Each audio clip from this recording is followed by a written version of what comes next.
লোকসভার পর বিধানসভা ভোটের দামামা রাজ্যে 4 কেন্দ্রের প্রার্থী ঘোষণা করল তৃণমূল। উপনির্বাচনেও বজায় রইল বাম কংগ্রেস জোট। শর্ত সাপেক্ষে রাজভবনে যেতে পারেন শুভেন্দু। পুলিশকে তুলোধনা করে অনুমতি হাইকোর্টের। সাক্ষাৎকারীদের শনাক্তকরণের শর্ত বাঁধল রাজ্য। ভোট পরবর্তী অশান্তি নিয়ে রিপোর্ট মেলেনি রাজ্যের। ফের কড়া বার্তা রাজ্যপালের। শুভেন্দুকে বাধা দেওয়া অসাংবিধানিক, পুলিশকে তোপ বোসের। G7 সামিটে জেলেনস্কির সঙ্গে বৈঠক মোদির। কথা সুনাক ও ম্যাক্রোর সঙ্গেও। অন্যান্য রাষ্ট্রনেতাদের সঙ্গেও আলোচনার পরিকল্পনা প্রধানমন্ত্রীর। শুক্র থেকেই শুরু চলতি বছরের ইউরো কাপ। ঘরের মাঠে স্কটল্যান্ডের বিরুদ্ধে নামছে জার্মানি। ইউরোপ সেরার লড়াই দেখতে মুখিয়ে ক্রীড়াপ্রেমীরা।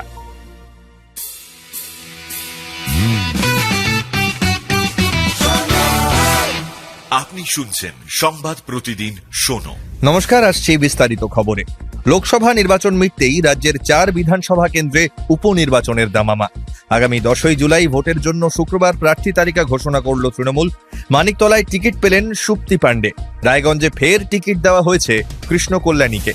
রানাঘাট দক্ষিণেও একইভাবে দলবদলু মুকুটমণি অধিকারীর উপরেই আস্থা রেখেছে শাসক শিবির। এদিকে দলবদল করে লোকসভা নির্বাচনে তৃণমূলের হয়ে লড়াই করেছেন বাগদার বিধায়ক বিশ্বজিৎ দাস। বিধায়ক শূন্য বাগদাতে তৃণমূলের হয়ে লড়বেন মমতা বালা ঠাকুরের মেয়ে মধুপর্ণা ঠাকুর। বাংলায় বিপুল সবুজ ঝড়ের মাঝেও লোকসভা নির্বাচনে বনগাঁ কেন্দ্রে তেমন ভালো ফল হয়নি তৃণমূলের। এই পরিস্থিতিতে মতুয়াগড় হিসেবে পরিচিত বাগদায় ঠাকুর বাড়ির মেয়েকে প্রার্থী করা কৌশলী চাল বলেই মনে করছে বাকিবহাল মহল। এদিকে উপনির্বাচনেও জোট বাম কংগ্রেসের। হাত শিবিরকে 1 আসন ছেড়ে প্রার্থী ঘোষণা সেলিমদের। রায়গঞ্জ আসনটি কংগ্রেসকে ছেড়ে দিয়েছে বামফ্রন্ট। মানিকতলায় লড়বেন সিপিএম এর রাজীব মজুমদার। রানাঘাট দক্ষিণে অরিন্দম বিশ্বাস। বাগদায় ফরওয়ার্ড ব্লক প্রার্থী গৌরদীপ্ত বিশ্বাস। শর্ত সাপেক্ষে রাজভবনে যেতে পারেন শুভেন্দু অধিকারী। পুলিশকে কার্যত তুলোধনা করে শুক্রবার অনুমতি দিল কলকাতা হাইকোর্ট। তবে আদালতের নির্দেশ অনুযায়ী রাজ্যপালের সঙ্গে সাক্ষাৎ করার জন্য নতুন করে রাজ্যপাল সিভি আনন্দ বোসের কাছে আবেদন জানাতে হবে রাজ্যের বিরোধী দলনেতাকে। বিচারপতি অমৃতা সিনহার বক্তব্য, রাজ্যপাল অনুমতি দিলে তার সঙ্গে দেখা করতে পারেন শুভেন্দু অধিকারী এবং ভোট পরবর্তী সন্ত্রাসে আক্রান্ত ব্যক্তিরা। রাজ্যপালের অনুমতি পেলে কতজন তার সঙ্গে দেখা করবেন এবং যদি গাড়ি নিয়ে যাওয়া হয় তাহলে কটি গাড়ি রাজভবনের ভেতর যাবে তা জানাতে হবে পুলিশকে।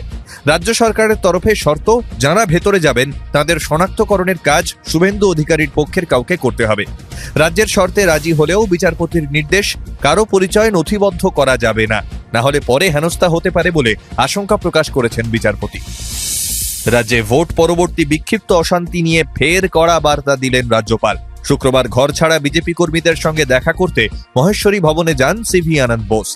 এই ভবন থেকেই বিজেপি কর্মী ও তাদের পরিবারকে বের করে দেওয়ার অভিযোগ ওঠে তৃণমূলের বিরুদ্ধে। আর তাঁদের নিয়ে রাজভবনে দেখা করতে যাওয়ার পথেই পুলিশি বাধার মুখে পড়েন শুভেন্দু অধিকারী। যে ঘটনাকে সংবিধান বিরোধী বলে তোপ দাগলেন বোস। একই সঙ্গে রাজ্য সরকারকে নিশানা করে তাঁর ক্ষোভ, ভোট পরবর্তী হিংসা নিয়ে সরকারের থেকে এখনো কোনো রিপোর্ট পাননি তিনি।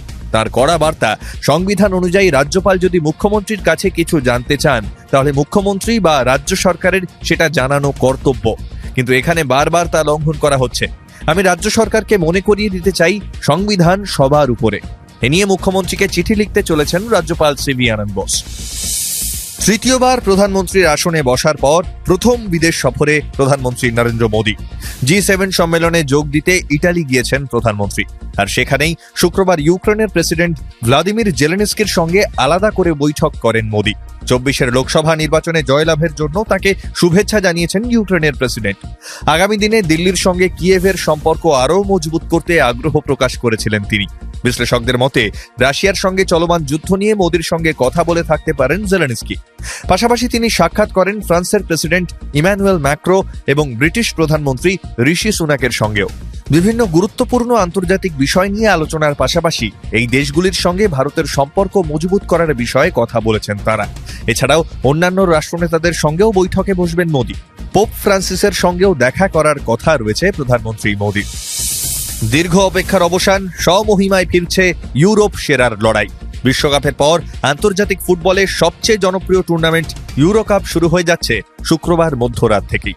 চলতি বছরের ইউরো কাপে হয়তো শেষবার মাঠে ফুল ফোটাবেন Cristiano Ronaldo, Luka Modric, Manuel Neuer, Olivier Giroud, Robert Lewandowski, Toni ক্রুসের মতো তারকারা। ফলে ইউরো কাপ দেখতে মুখিয়ে রয়েছেন গোটা বিশ্বের ক্রীড়াপ্রেমীরাই।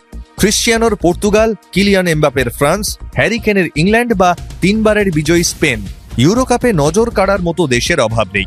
এদিন ঘরের মাঠে উদ্বোধনী ম্যাচে নামছে জার্মানি, সামনে প্রতিপক্ষ স্কটল্যান্ড। 2006 সালে বিশ্বকাপ আয়োজন করা জার্মানি এবার ইউরো কাপের আয়োজক।